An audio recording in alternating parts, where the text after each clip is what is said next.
Good morning. It is July 1st, and we started to get into the battle of heat and stressed looking turf.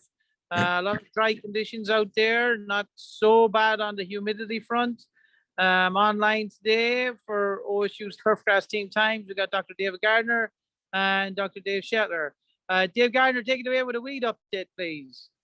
All right. Good morning, everybody. And I suppose probably on your mind just as much as weeds, if not more, is the fact that it's pretty dry out, right? And so, a lot of people, their grass kind of looks like this.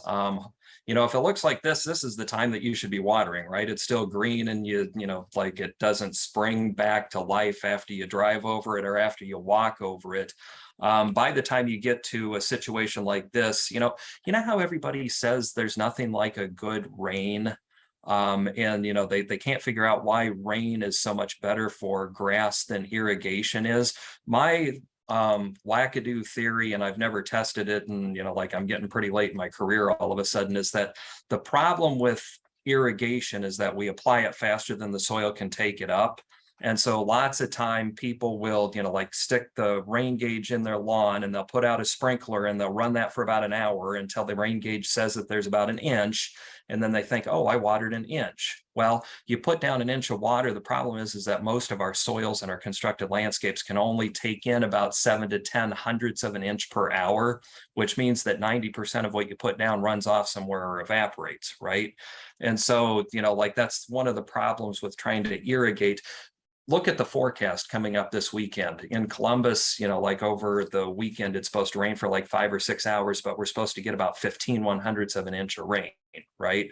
Like when it rains in nature, it just doesn't come down as fast as it does when we irrigate, and the soil can usually take it up unless it's a thunderstorm. But anyway, remember that, like you can tell the ideal time to water by looking at that change of the color in the turf. And that's because our cool season grasses, physiologically, they have these structures called bolliform cells that when it gets dry, they shrink, and that causes the leaf to roll up.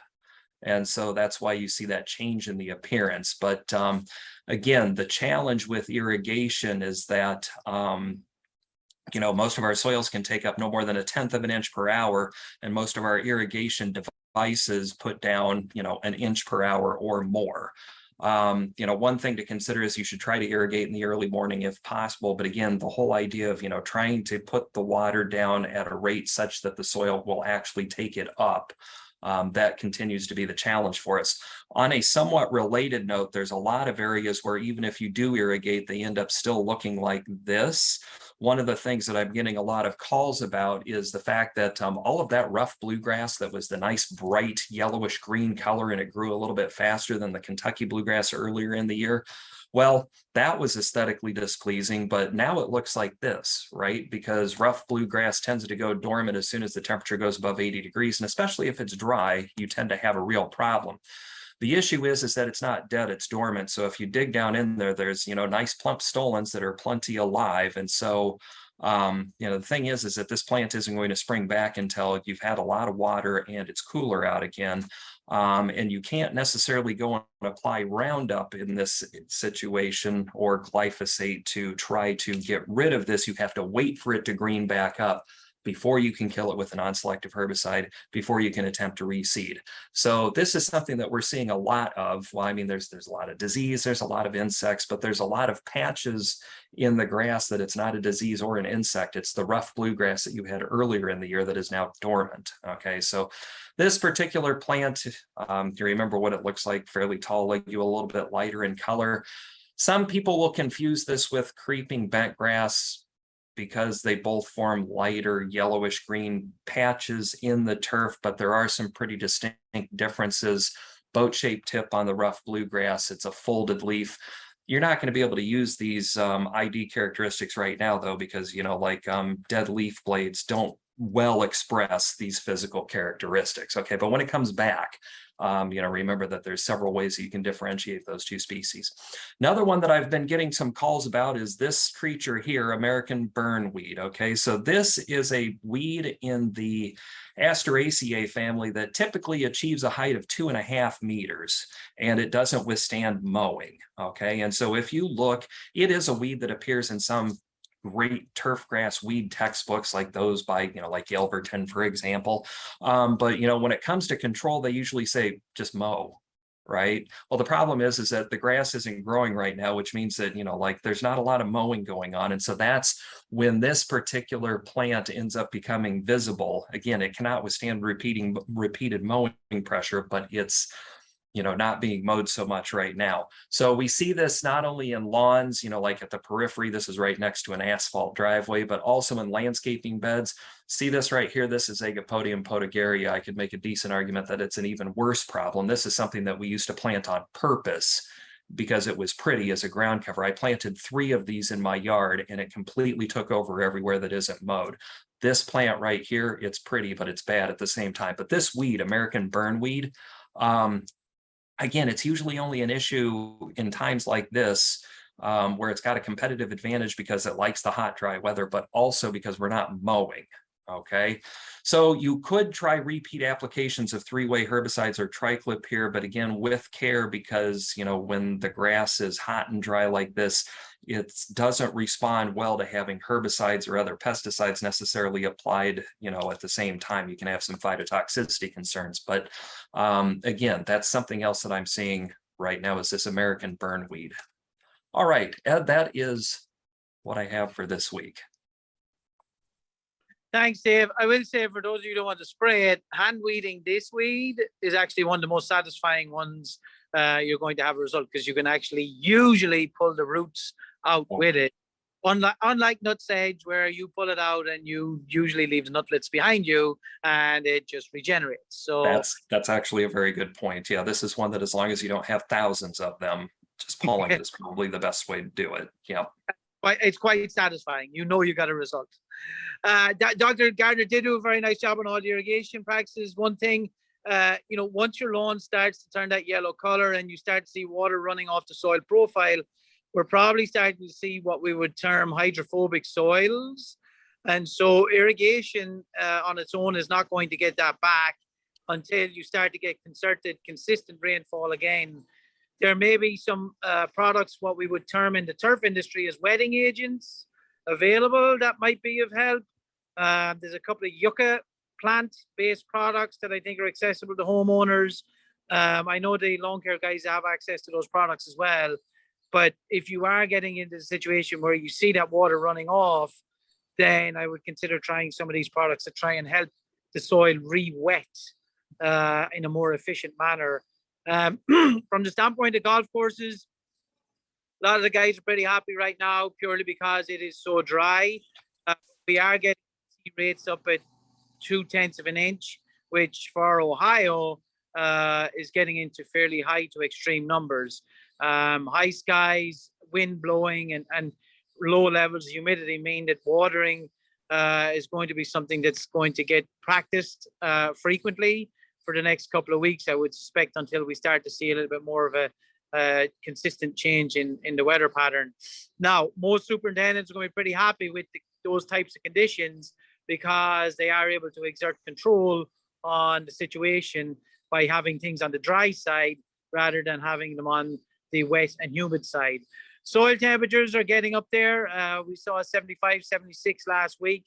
And we saw a summer patch pop up on Todd Hicks's timeline during the week, meaning that soil temperatures most likely where that image was taken were above 80 degrees. And I would expect further south in the state, that's probably where we are. And the upcoming weather forecast continues to push those numbers up. So more soil problems can be expected with that.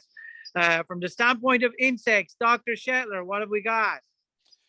Well, it's this hot and dry weather is affecting them also. The bottom line is that if you did have significant bill bug activity, you will see it by now.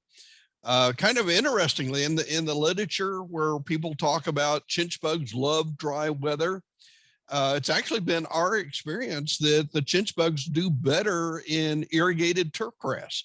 And so as long as the turf is growing, the chinch bugs will be sucking.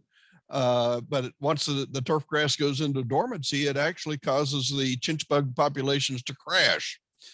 Probably the funniest thing to me as an entomologist is I'm getting almost every day, every other day, a picture of a striped caterpillar that somebody has found in their turf, curled up in their hand, and they go, "Is this an armyworm?" Yes, it is. It's an armyworm. It's every one that has been sent to me so far is the common armyworm. It's our native species. And if you take a look at the light traps and pheromone trapping data, right now would be the time for the second generation of those. But nobody is seeing their lawns being wiped out by them. I don't think there's any reason for panic. We do have some field crop people that do have fall armyworm traps out now. They haven't received anything in their light trap or their pheromone traps yet. Though we are hearing a little bit of grumbling from some of the southern states that they're beginning to see some of the fall armyworm activity in the southern states. Actually, if I compare that to last year, they were seeing areas being eaten down at this time by the fall armyworm, and that's not what we're seeing. So my feeling is we're going to have a fairly normal year for the fall armyworm. It will probably arrive here in late July, but I doubt if it arrive here in any numbers to cause any problems. White grubs. I think the last time I was on, I indicated that we hadn't seen any Japanese beetles, and somebody sent me a picture of one Japanese beetle that they had found. And so those still seem to be AWOL. When it comes to the mass chafers, I ran my light trap last night and I got 0 mass chafers in it. However, I did look at another light trap that was run on the south side of town earlier this week, and there were about 5 mass chafers in that light trap. Bottom line, again, most of our white grub population seemed to be low, but I did get a report from our extension educator up in the Toledo area that she had actually seen the European chafer mating swarm on a tree. European chafers come out they go to whatever tree is in the silhouette of the setting sun. They go up in the tree and have an orgy for about an hour, hour and a half, drop to the ground, lay their eggs, and that's about it for the season. So it does appear that in some of the northern counties where we do have the European chafer, they seem to be on target. You might have some grub activity for that. But I'm kind of predicting at this point in time, anybody that's putting down grub control products will be successful this year, because there probably won't be that many grubs.